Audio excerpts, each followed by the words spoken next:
Hey, what's going on, guys? So this week's lure review is going to be on the Daiwa Game Vibe. Really cool little lure. It has a lot of cool features, and it's actually really aggressively priced at only $6. So they say on the back of the back of the box, it says that it's based on the TD vibration. Let's see if we can focus on that for you guys. Based on the TD vibration, which is a lure from Team Daiwa, and that lure, I don't even know if they make that lure anymore, but my local tackle shop actually carries that lure, and that's something that I'm going to pick up here pretty soon, and I'll review that lure for you guys so you guys can check out the Team Daiwa TD vibration as well. So really cool lure, had some success on it as well, and we'll go ahead and show you the differences up against some other crankbaits as well. So let's check it out.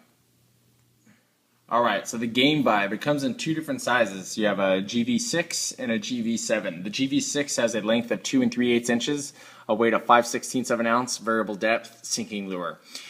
This is the GV7, and it has a length of 2 3/4 inches, a weight of 5/8 of an ounce, variable depth, sinking lure. Go ahead and show you guys a measurement here. Measuring from the tail to the nose, it is just shy of 2 3/4 inches, but pretty much what they're claiming on the website. Go ahead and show you a comparison to the Yozuri Rattling Vibe Sashimi.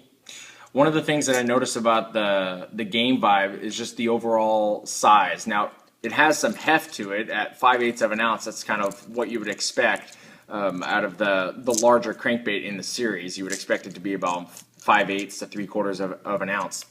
But one thing that's deceiving about the crankbait is, I guess the height of the crankbait is what's throwing me off. It just seems short and makes it seem a lot smaller than it actually is, especially when you compare it up against the Yozuri Rattling Vibe Sashimi here. So while we're here, I'll go ahead and show you guys the rattling system. The rattling system on the Game Vibe seems to be quieter than some of the other ones that I've tested in the past, where the Rattling Vibe is just kind of average. The Rattling Vibe seems significantly louder. So where the Rattling Vibe is average, this one would be almost sub-average, I guess, because it's really not that loud at all. Has a decent vibration. I guess the vibration is going to be moderate to sub-moderate on a fast retrieve. It would be more on the moderate side, and on the medium to slow retrieve, it's going to be sub-moderate. So, but one thing that I really liked and noticed about this crankbait was it has a cool swimming action to it.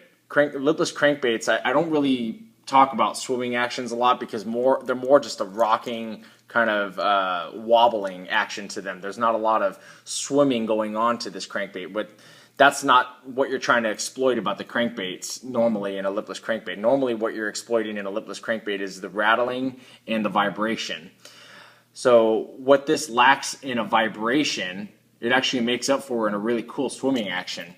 So the crankbait will come through the water, even on a slow retrieve too, and that's something that you can really really play with when you're out there fishing this crankbait. Now, even though it won't have a good vibration on a slow retrieve, it'll still retain this really cool lifelike swimming tail kick action to it when it comes to the water.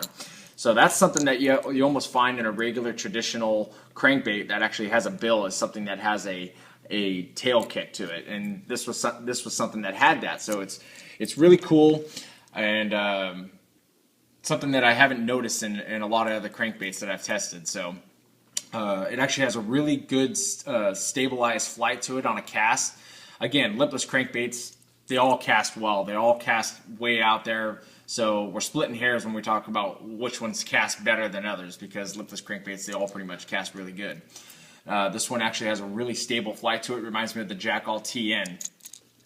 Again, the Jackall TN will come through the air like this, and so does this one. It's just really stable going through, and a stabilized flight on a cast is just going to equal more distance. So something to look forward to. Let's see, looking through my notes here. Very stable on a high-speed retrieve. Now, what do I mean by that? When it comes to the water, we don't want it to be listing like this on a high-speed retrieve. In fact, the ones that are really bad, they'll list and they'll start to surface on you on a high-speed retrieve, which means that they're just not a good crankbait on a high-speed retrieve. This one actually stays stable in the water, which actually makes sense because if it's stable going through the air, it's probably going to be stable going through the water as well, which this one is stable going through the water. It has a slow fall for a lipless crankbait going through the water, and that's something that's desirable to shallow diving or shallow water fishermen, shallow water anglers. If you have a slow fall, then you can actually use the crankbait a lot more on each cast. So if you cast it out there and it's just falling really fast on you and you're only fishing in 5 feet of water, you're going to try to keep it up off the bottom unless you have a rocky bottom. If you don't have a rocky bottom and you have a real mushy, muddy bottom, or if you have really shallow weeds, you're going to want to keep it up and out of that debris and out of the weeds. So if you have something that falls really fast, like an LV500 or a Jackall TN, you're going to be fighting that the whole way unless you're going to be just retrieving it really fast the entire way, which is some people don't want to retrieve it fast. Some people want to retrieve it slow to incite that bite where a fish is going to really see it. Now, there are times where you want to fish it fast, but for me, especially fishing in shallow waters like ponds and stuff, you want to be fishing these crankbaits not slow, but you don't want them falling fast on you because you're going to have to fish them fast. So anyway, I don't want to ramble on about that, but I think you guys get what I'm talking about. So let's go over the colors here. The Daiwa, the new Daiwas, I guess. They have the old team Daiwas, and then they have these new Daiwas that they came out with, which are better price pointed at. Like this one's only $6, but they have a really vibrant color quality to them, which is something that I really like about the crankbaits. This one's called Red Craw. It's got a black back to it, kind of a burnt orange here on the top, and kind of like just a regular standard yellowish orange to it there on the bottom. There really isn't much red about the crankbait at all. In fact, kind of ironic that they call it Red Craw because it's more of an orange yellow anyway. Here on the bottom over here, we'll go and show you that it says Game Vibration S. So there is Red Craw.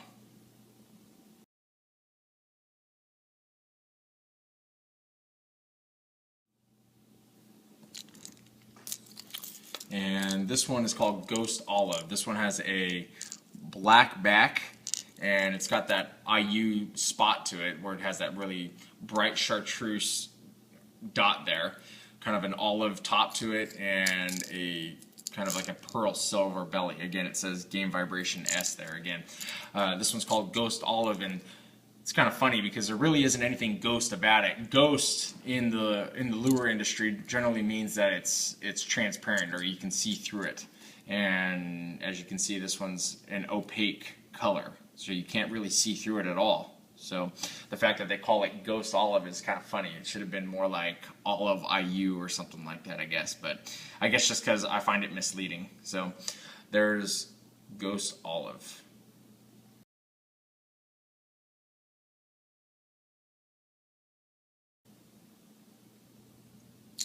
The last thing I want to talk about is on what it does on the fall. It does fall with a little bit of a wobble to it. Like I said, it has a moderate fall to it, so it's not going to just dart straight down to the bottom for you.